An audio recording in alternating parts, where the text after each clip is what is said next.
Hey CIPD learners! Let's talk about 5002 AC 1.1, where we explore how evidence-based practice can lead to better decisions in people management. So, let's move further. What is evidence-based practice? Evidence-based practice, or EBP, is the process of making decisions using a balanced combination of critical thinking, data, research, professional expertise, and stakeholder input. The goal? To take actions that are effective, ethical, and grounded in fact, not assumptions or guesswork. But how useful is EBP, and what are the limitations? EBP offers big advantages.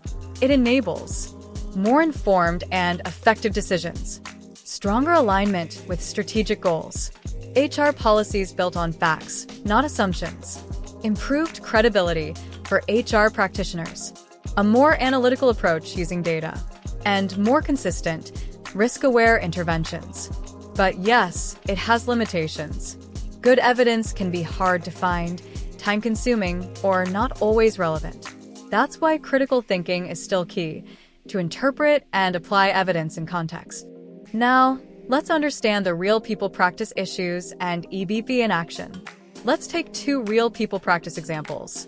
1. Resourcing. EBP supports fair hiring by using personality tests and structured, predictive methods. It ensures reliable selection aligned to role needs.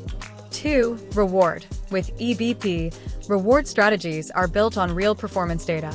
This avoids bias, links rewards clearly to outcomes, and ensures perceived fairness.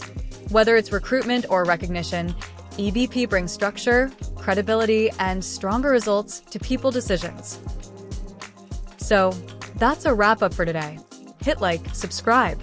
See you in the next video.